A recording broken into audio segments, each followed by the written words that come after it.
invited. Both Dr. Ford and Judge Kavanaugh have been through a terrible couple weeks. They and their families have received vile threats. What they have endured ought to be considered by all of us as unacceptable and a poor reflection on the state of civility in our democracy.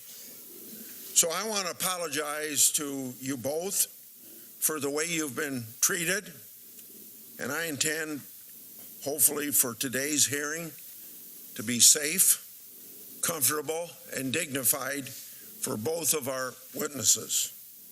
I hope my colleagues will join me in this effort of a show of civility. With that said, I lament that how this hearing has come about. On July the 9th, 2018, the President announced Judge Kavanaugh's nomination to serve on the Supreme Court. Judge Kavanaugh has served on the most important federal appellate court for 12 years. Before that, he held some of the most sensitive positions in the federal government. The President added Judge Kavanaugh to his short list of Supreme Court more than 9 months ago in November 2017. As part of Judge Kavanaugh's nomination to the Supreme Court, the FBI conducted its 6th full field background investigation of Judge Kavanaugh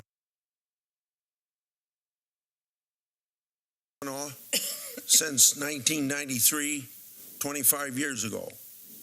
Nowhere in any of these 6 FBI reports, which committee investigators have reviewed on a bipartisan basis, was there a whiff of any issue at all related in any way to inappropriate sexual behavior.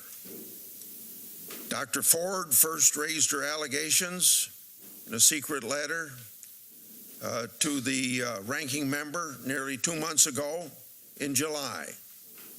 This letter was secret from July 30th, September 13th July 30th until September 13th when I first heard about it. The ranking member took no action. The letter wasn't shared with me, our colleagues, or my staff.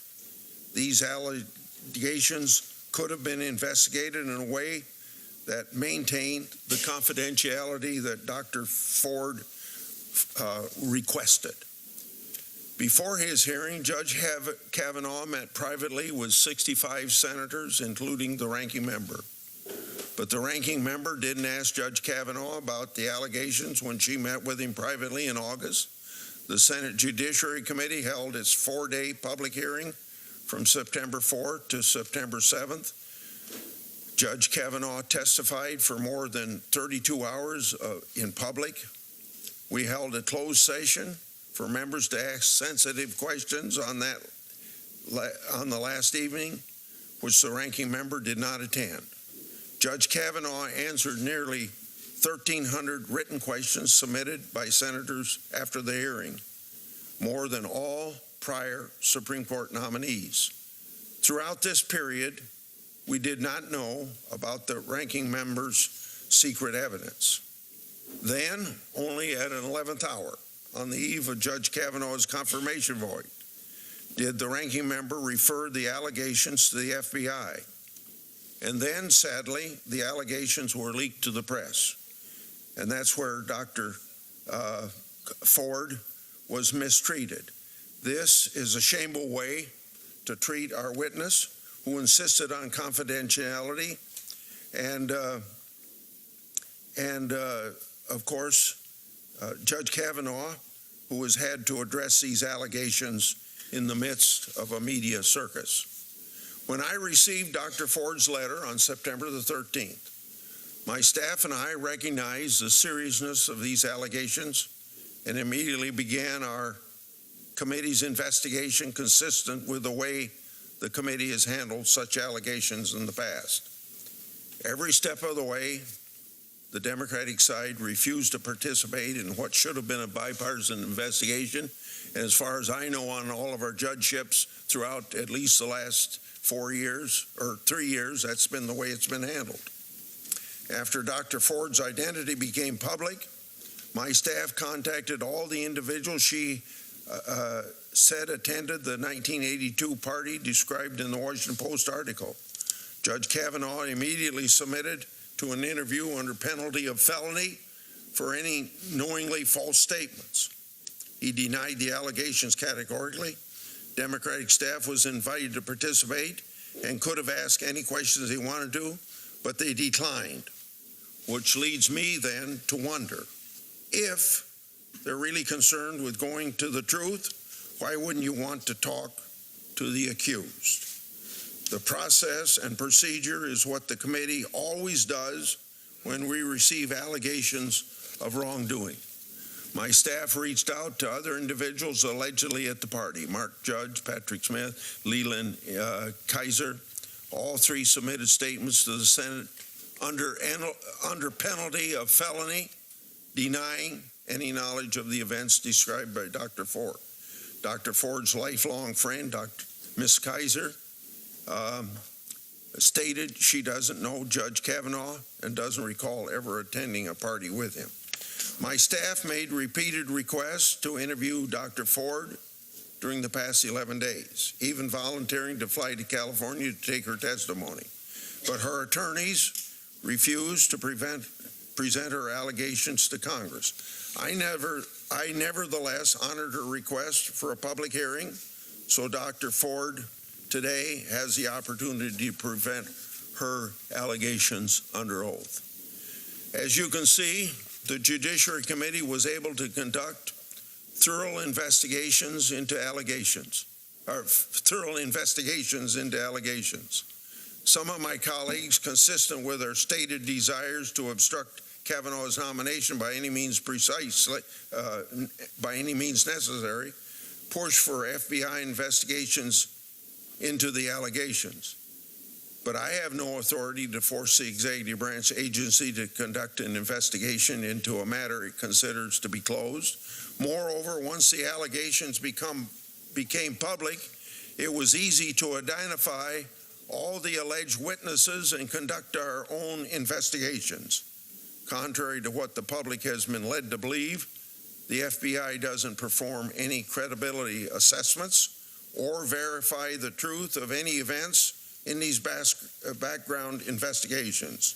I'll quote then Chairman Joe Biden during Justice Thomas's confirmation hearing.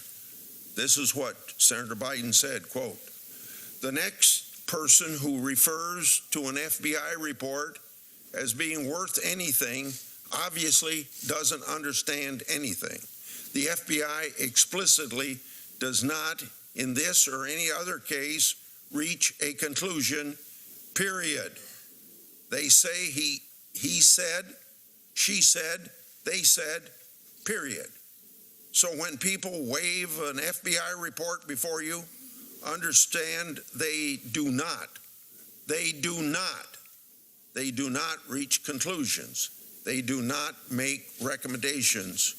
End of Senator Biden's quote. The FBI provided us with the allegations. Now it's up to the Senate to assess their credibility, which brings us to this very time. I look forward to a fair and respectful hearing. That's what we promised Dr. Ford. Some of my colleagues have complained about the fact that an expert on this side is investigating sex crimes will be questioning the witness. I see no basis for complaint other than just plain politics. The testimony we will hear today concerns allegations of sexual assault, very serious allegations. This is an incredibly complex and sensitive subject to discuss, and it's not an easy one to discuss. That is why the senators on this side of the dais believe an expert who has deep experience and training in interviewing victims of sexual assault and investigating sexual assault allegations should be asking questions. This will be a stark contrast to the grandstanding and chaos that we saw from the other side during the previous 4 days in this hearing process. I can think of no one better equipped to question the witnesses than Rachel Mitchell. Ms. Mitchell is a career prosecutor, civil servant with decades of experience investigating and prosecuting sex crimes. She has dedicated her career to seeking justice for survivors of sex-related felonies. Most recently, Rachel was a division chief of the Special Victims Division, Maricopa County Attorney's Office, which prosecutes sex crimes and family violence. Then Democratic Governor Janet Napolitano previously recognized her as the outstanding Arizona sexual assault prosecutor of the year. And she has spent years instructing prosecutors, detectives, and child protection workers on how to properly interview victims of sexual assault and abuse. With her aid, I look forward to a fair and productive hearing. I understand that there are 2 other public allegations. Today's hearing was scheduled to in close consultation with Dr. Ford's attorneys, and her testimony will be the subject of this hearing. We've been trying to investigate other allegations. At this time, we have not had cooperation from attorneys representing other clients, and they have made no attempt to substantiate their claims.